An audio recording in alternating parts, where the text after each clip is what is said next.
¿Cómo se observa una ciudad? ¿Desde qué lugar? Para todo existe siempre un punto de vista. Una ciudad aparece situada en el tiempo. Acompaña la historia de un lugar desde que éste empieza a tener historia. Al principio, una ciudad es solo un lugar rodeado de murallas, un perímetro que separa su territorio de la naturaleza circunstante, un conjunto de casas, vagas fisonomías, perfiles imaginarios, buenos para todas las ocasiones. Lo primero que hay que hacer es construir la ciudad, proporcionarle un alma, una forma.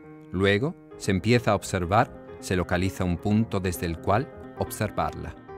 Cuando subíamos a las colinas, nos dice Guido Piovene, veíamos dibujarse la ciudad de Vicenza en forma de escorpión. Lo mismo había escrito a principios del siglo XVIII Silvestro Castellini. Ahora la ciudad ha crecido y esa forma ya no se distingue. Ya antes podía verse solo desde las colinas, desde el Monte Bérico, que tan cerca se encuentra de sus murallas. La primera vista moderna de la ciudad tiene lugar desde lo alto, coincide con el final de la Edad Media, cuando empieza a buscarse un punto de vista y los vicentinos lo descubren aquí, los pintores pintan Vicenza desde aquí. Esto sucede tanto por razones religiosas como por los motivos más plásticos y pictóricos. Desde las laderas del Monte Bérico podemos observar la ciudad con la misma mirada de la Virgen, que en 1426 se apareció en el monte para salvar a Vicenza de la peste. Por lo demás, desde allí se abre una vista que nos deja boquiabiertos, escribe Goethe, así como otros viajeros que en el siglo XVIII visitaron el lugar antes que él, el conde de Caylus, el abad Richard. En resumidas cuentas, no existe un punto mejor desde el cual contemplar y mostrar las antiguas torres, los campanarios y la enorme cubierta en forma de carena invertida del Palazzo de la Ragione. Desde los comienzos de la Edad Moderna hasta nuestros días, peregrinos, pintores y viajeros no han dejado de observar la ciudad desde allí.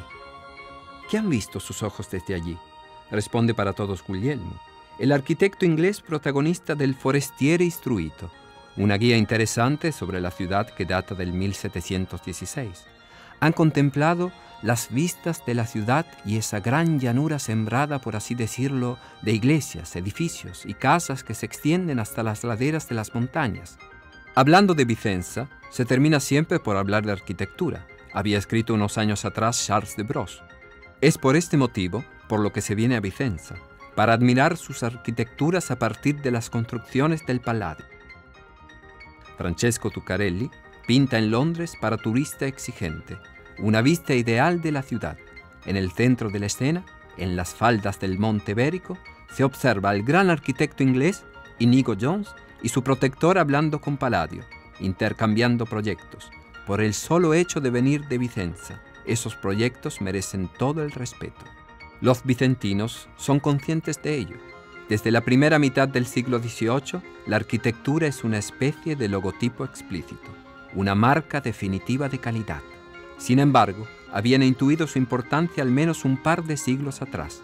La hermosísima planta angélica del 1580 permite a Vicenza situarse entre las ciudades más importantes de Italia, en la galería de los mapas geográficos del Vaticano. Pero es también el testimonio de un tejido urbano de calidad creciente. Para Giorgio Vasari, solo los edificios palladianos pueden bastar para ensalzar una ciudad y convertirla en un precioso condado. También las vistas urbanas se suceden y presentan cada vez nuevos puntos de vista. Vicenza sabe que puede exhibirse.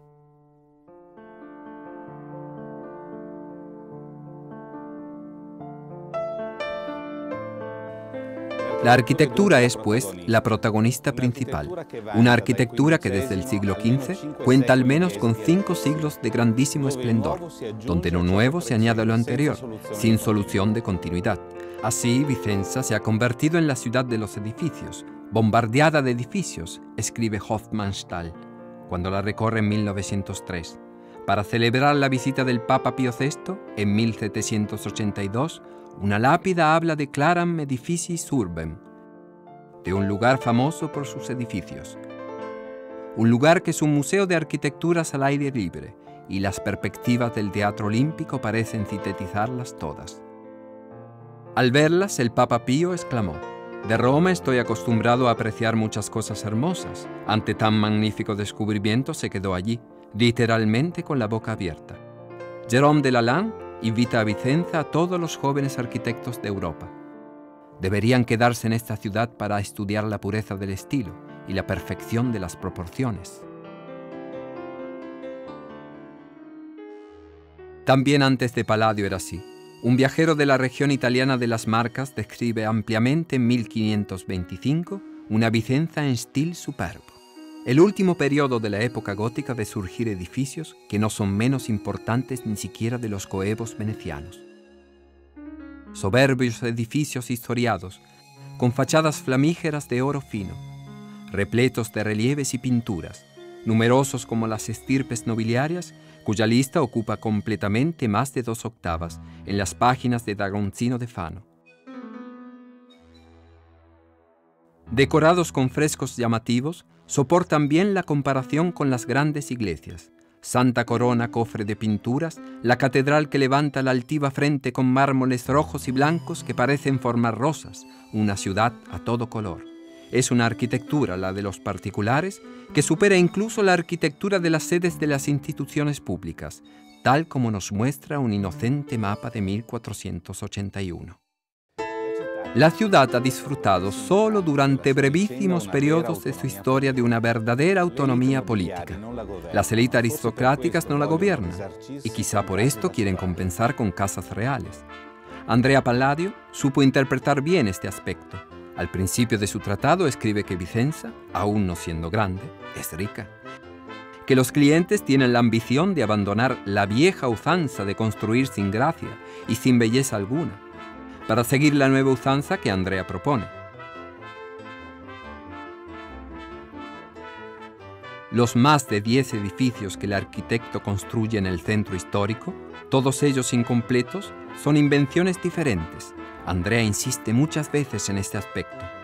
Todos los nobles comisionistas tienen derecho a su sueño de piedra y ladrillo, a algo que corresponda a unas necesidades específicas y a una fisonomía irrepetible. Palladio ha conseguido, observa Goethe, que tengan una gran idea de sí mismos. Han sabido hacerles sentir la magnificencia de una vida grande. Si pensamos en la ciudad gótica anterior, en esto reside la gran novedad. Tras la muerte de Palladio, Vicenza empieza a convertirse en la meta de los turistas aficionados a la arquitectura. Desean observar de cerca sus inventos, como Inigo Jones, que importará esta lección a Inglaterra. Si estas obras no se contemplan en el lugar en el que están expuestas, escribe de nuevo Goethe, no puede uno hacerse una idea. O mejor dicho, puede hacerse una idea hojeando las páginas del Tratado de Palladio. Es lo que se hace en toda Europa, tal como demuestran muchas rápidas ediciones y traducciones. Y se puede obtener una imagen de síntesis paradójica observando las perspectivas del Teatro Olímpico presentadas por Scamozzi.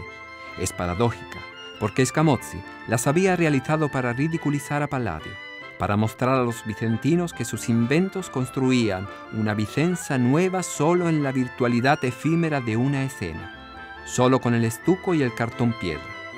Aquella severa crítica se convierte en un boomerang.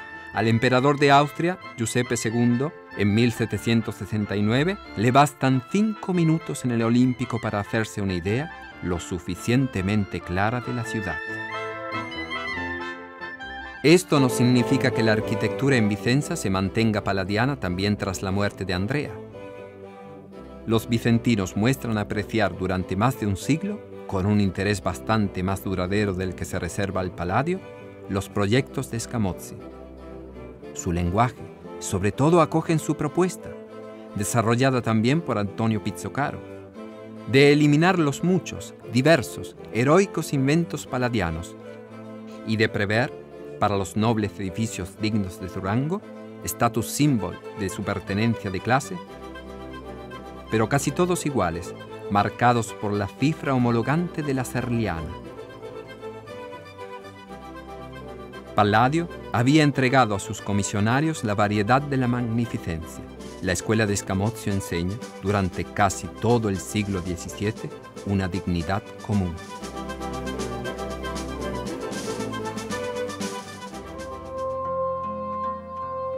Tras un largo olvido, el siglo XVIII recupera con fuerza la lección de Palladio.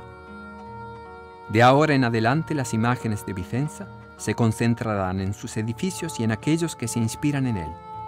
Es otra gran época, que coincide con un sensible crecimiento de tejido urbano. Nuevos protagonistas, Muttoni, Massari, Arnaldi, Bertotti, Scamozzi, Calderari, entre los mayores del siglo XVIII véneto. Nuevos barrios, nuevos edificios, edificios que vuelven a adquirir la variedad del lenguaje de Palladio, los resaltos de los volúmenes, los fuertes efectos claroscuro, y dan vida a una arquitectura menos científica desde el punto de vista abstracto y más material.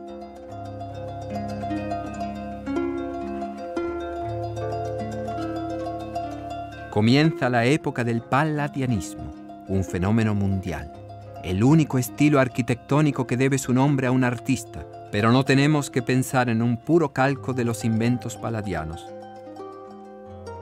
Ha transcurrido más de un siglo desde el final del Renacimiento. Hay que traducir ya esa lección, y Vicenza se convierte en una especie de escuela avanzadísima, en la que estudiar y realizar arquitectura moderna, Goethe lo entiende perfectamente. Si tuviese que obedecer a mi deseo, me quedaría aquí un mes, haría un curso rápido de arquitectura y seguiría totalmente en paz conmigo mismo. Las villas de Palladio empiezan a distinguirse incluso antes de salir de Vicenza. Lo escribe él mismo en su tratado a propósito de la Rotonda, que no introduce en la sección de las villas por la cercanía que ella tiene con la ciudad, por lo que se puede decir que está en la ciudad misma. Pero la Rotonda no es la primera ni la única. Lo mismo vale para la villa de Gian Giorgio Trissino en Cricoli, donde Andrea de la Góndola recibe el importante sobrenombre de Palladio, por las villas de Bertesina, por Villa Valmarana Inani, cita en las laderas del Monte Berico, que los Tiepolo, el padre y el hijo, pintaron con sus frescos. Las villas urbanas son el ejemplo de que en Vicenza la arquitectura se ha integrado siempre con la naturaleza, tanto en sus parques como en sus jardines, o en las colinas que surgen inmediatamente tras las murallas, signo de que la ciudad se extiende de una forma natural en el territorio que la rodea.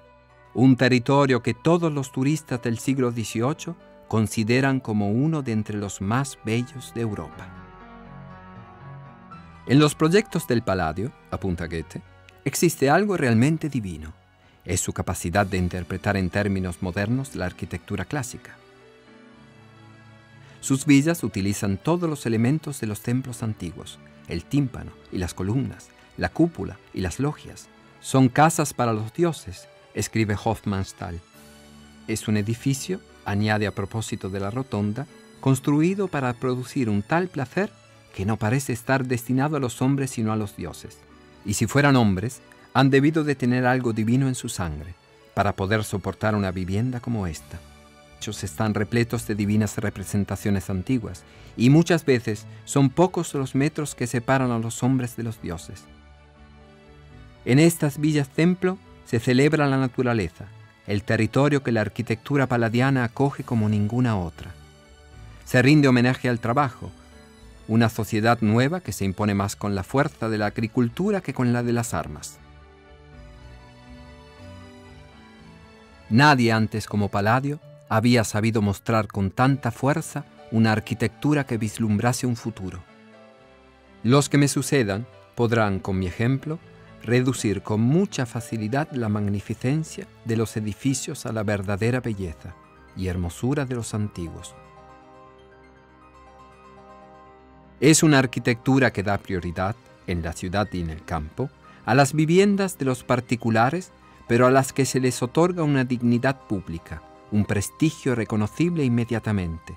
Es una arquitectura que reinterpreta lo antiguo y se abre al futuro, que propone las residencias para una nueva clase gobernante, para una nueva sociedad. Esto se encuentra en la base del éxito internacional del lenguaje palladiano, que se difunde tanto en los países evangélicos del norte de Europa como en Inglaterra, en las colonias rebeldes que darán vida a los Estados Unidos de América, así como en los edificios de San Petersburgo y en las residencias de los zares. Una medida humana con un soplo divino, una frontera nueva, subraya Goethe, que nace en Vicenza para difundirse en todos los continentes, desde hace 5 siglos y todavía en la actualidad.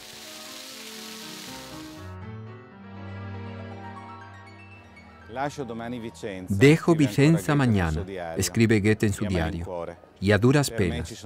Para mí aquí hay demasiadas cosas.